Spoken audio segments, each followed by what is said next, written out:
Much now to Fort Lauderdale, where jury selection starts today in the sentencing trial for Nikolas Cruz. Cruz pleaded guilty back in October to the massacre at Marjory Stoneman Douglas High School.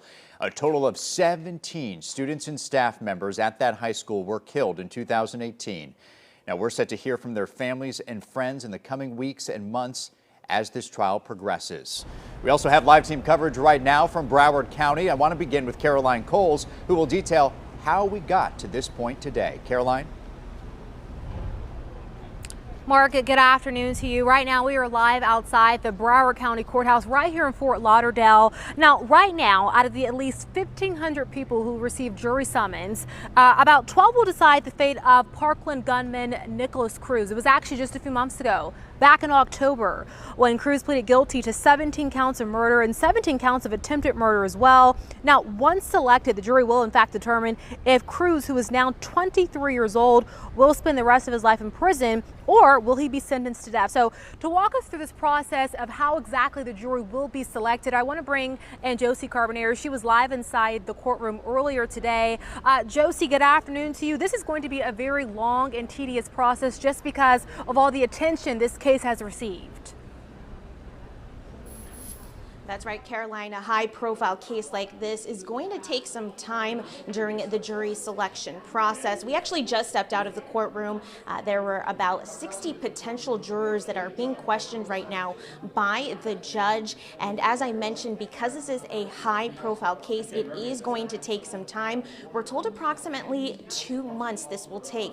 In the room, we did also see family members of the victims along with Nikolas Cruz. He was well-dressed and a little bit chatty with the defense team, we noticed. We also are told that jury selection will take 2 months, as I mentioned, but including the trial, all of it is expected to take about 6 months, which is part of the problem with jury selection on this case. The judge says that many people are unable to serve that long period of time. Now, at least 1,500 people are expected to show up for jury duty. The first group so far asked a few questions by the judge, like if they knew anyone on the defense or prosecution. They were also asked if they had any hardships that would prevent them from serving, a few raising their hands, citing conflicts with their jobs, school, death in the family, things like that. Now, each will be screened and selected by prosecutors and defense attorneys. Ultimately, they need 12 people to sit on the jury and 8 alternatives. They will also be pressed on their views about the death penalty.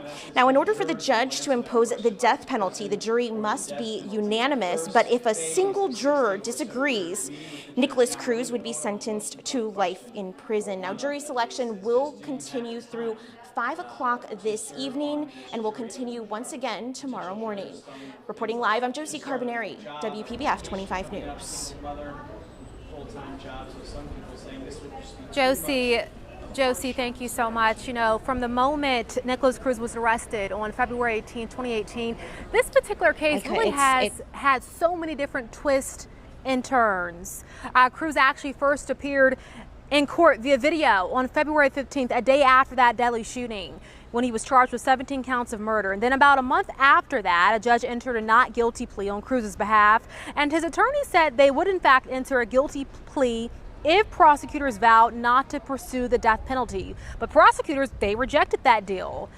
Back in the fall of 2018, that's when Cruz faced new charges, accused of attacking a Broward County Sheriff's Office sergeant in jail. And October 15, 2021, that is when Cruz pleaded guilty to the 4 counts against him in the jail guard attack. Now, the judge accepted his plea and made it clear that this could in fact cause prosecutors to use it as a show of aggression if they in fact sought the death penalty for his Parkland school shooting murder charges. And just 5 days later, that's when Cruz pleaded guilty to the murder charges related to the Parkland school shooting. Now, as you can imagine, the tragedy of the school shooting really sparking a movement. Students who survived the deadly massacre quickly transforming into activists, blowing all of our minds. Just 1 month after that shooting, they organized the March for Our Lives rally. It happened in the nation's capital, and it brought in 200,000 Americans to speak up about gun violence. And they called on Congress to pass more strict gun laws.